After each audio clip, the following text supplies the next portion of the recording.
Selamat petang, salam sejahtera. Terima kasih karena bersama dengan saya di Nazlin Unity Channel. Seperti yang saya katakan sebelum ini, sejak Anwar Ibrahim menjadi Perdana Menteri, banyak tangkapan-tangkapan oleh SPRM yang membuka mata masyarakat Malaysia, khususnya berkaitan dengan jerung dan ikan bilis. Anwar Ibrahim di dalam permulaan beliau menjawat jawatan Perdana Menteri sudah memberikan amaran bahwa beliau akan memulakan perang rasuah, khususnya bermula daripada jerung-jerung dan ikan-ikan paus. Dan Anwar Ibrahim kata dia akan mula memerangi rasuah daripada bos-bos besar, bukan daripada bilis-bilis. Saya sangat setuju dan saya sangat bangga kagum dengan perjuangan Datuk Seri Anwar Ibrahim yang memang memulakan apa yang dia kata, dia buat. Dan khususnya Anwar Ibrahim mula bertindak, mulai dengan membebaskan SPRM melakukan tugasan mereka. Hari ini SPRM sekali lagi mengumumkan satu tangkapan yang luar biasa. Apabila Ketua Polis Daerah disyaki makan rasuah lebih RM 1 juta ditahan SPRM. Bayangkan, kalau dulu kita tak pernah dengar ketua polis daerah kah, ketua polis kah apa sekalipun, jarang kita dengar tentang tangkapan-tangkapan berkaitan dengan jerung-jerung besar, bos-bos besar. Tapi seperti yang saya kata, sejak Datuk Seri Anwar Ibrahim menjadi Perdana Menteri dan melaungkan perang besar-besaran terhadap rasuah di Malaysia, kini terbukti bukan bilis kecil lagi yang jadi sasaran, tetapi jerung-jerung besar yang kini menjadi sasaran. Dan akhirnya semakin hari semakin rasuah di Malaysia mengurang dan mengecil kerana orang mula takut dan mula tahu Anwar bukan main-main apabila mengumumkan perang rasuah tersebut. Yang mengejutkan kita, SPRM menangkap menahan ketua polis daerah kerana disyaki makan rasuah lebih 1 juta ringgit. Wah, ini bukan satu pendedahan yang biasa-biasa. Ini satu pendedahan yang luar biasa. Bayangkan ketua polis daerah disyaki makan rasuah lebih 1 juta ringgit. Persoalannya, dari mana dia makan rasuah ini? Untuk apa dia makan rasuah ini? Dan kenapa itu boleh berlaku? Adakah gaji sebagai ketua polis daerah tak cukup?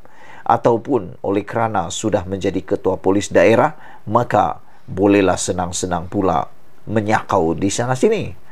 Saudara-saudara, Suruhanjaya Pencegahan Rasuah Malaysia SPRM Pahang menahan seorang ketua polis daerah di negeri itu kerana dipercayai menerima suapan lebih RM 1 juta ringgit. Suapan itu dikatakan diterima pegawai kanan polis berusia 53 tahun itu bagi melindungi aktiviti pusat hiburan dan pusat urut yang beroperasi di dalam daerah diketuainya. Apabila SPRM dan penguatkuasaan membuat tahanan seperti ini, maka secara tidak langsung aktiviti-aktiviti yang tidak dibenarkan ataupun haram akan mula berkurangan. Ini karena bos-bos yang melindungi, bos-bos yang melindungi kejahatan, perbuatan-perbuatan jahat ini mula ditangkap. Macam mana nak berhentikan aktiviti haram kalau ada pelindungnya?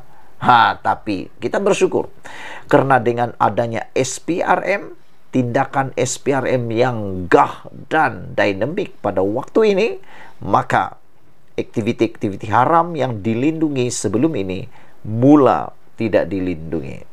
Dan saudara-saudara, sumber SPRM Pahang memaklumkan suspek ditahan ketika dipanggil untuk dirakam keterangan di ibu pejabat SPRM Pahang petang tadi.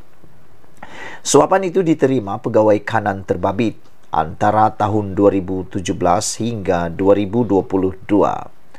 Jumlah suapan diterima dianggarkan lebih RM 1 juta untuk sepanjang tempoh kira-kira 6 tahun. 6 tahun RM 1 juta jumlahnya, bermaksud 1 tahun lebih kurang 200.000 jumlah suapan tersebut. Karena jika didarab dengan 6 tahun, mencecah 1 juta ringgit. Jadi keseluruhannya lebih kurang setahun mencecah 200.000. Itu bukan jumlah yang kecil. Itu satu jumlah yang amat besar. Lebih besar daripada gaji kebanyakan penjawat awam. Atau mungkin jauh lebih besar daripada gaji ketua polis daerah. Mungkin itulah yang menyebabkan beliau terpengaruh ataupun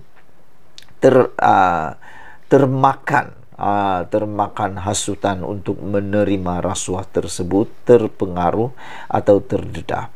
Tapi bagaimanapun, tindakan ini adalah tindakan yang benar-benar sangat tidak sesuai dengan jawatan beliau. Saudara-saudara, sementara itu, pengarah SPRM Pahang, Hairuzam Muhammad Hamim ketika dihubungi mengesahkan tangkapan berkenaan namun enggan mengulas lanjut. Difahamkan siasatan dijalankan mengikut Section 17 dalam kurungan E Akta SPRM 2009. Suspek dijangka akan dibawa ke Magistrate Kuantan esok pagi ini bagi tujuan reman. Pada itu, Ketua Polis Pahang Yahya Othman mengesahkan penahanan seorang pegawai kanan polis seperti laporan yang tular sejak lewat petang tadi. Dia memberitahu pihaknya memberi ruang sepenuhnya kepada SPRM untuk menjalankan siasatan. Polis Pahang memberi jaminan tidak akan berkompromi dengan kegiatan salah laku, jenayah atau apa-apa pelanggaran undang-undang oleh pegawai dan anggota kami. Kita juga sedia memberikan kerjasama kepada pihak SPRM dalam menjalankan siasatan, katanya. Saudara-saudara sekalian, inilah yang kita mahu. Kerjasama antara polis dan juga SPRM diperketatkan dan ditambah baik. Dengan adanya kerjasama daripada polis dan SPRM, maka saya pikir orang atau jabatan polis juga jabatan SPRM akan lebih dihormati dan digeruni, ditakuti. Dengan tindakan seperti ini, SPRM sendiri menahan pegawai polis yang bermasalah, maka secara tidak langsung SPRM akan lebih digeruni dan lebih dihormati, bukan saja di Malaysia tetapi di seluruh dunia. Sebelum saya tamatkan ulasan kali ini, jangan lupa tekan butang subscribe bagi yang kali pertama mengikuti channel ini bagi mendapatkan isu-isu terkini dari channel ini. Sekian dulu Malaysia kita punya, kita jaga sama-sama cintai Malaysiaku. Bye-bye.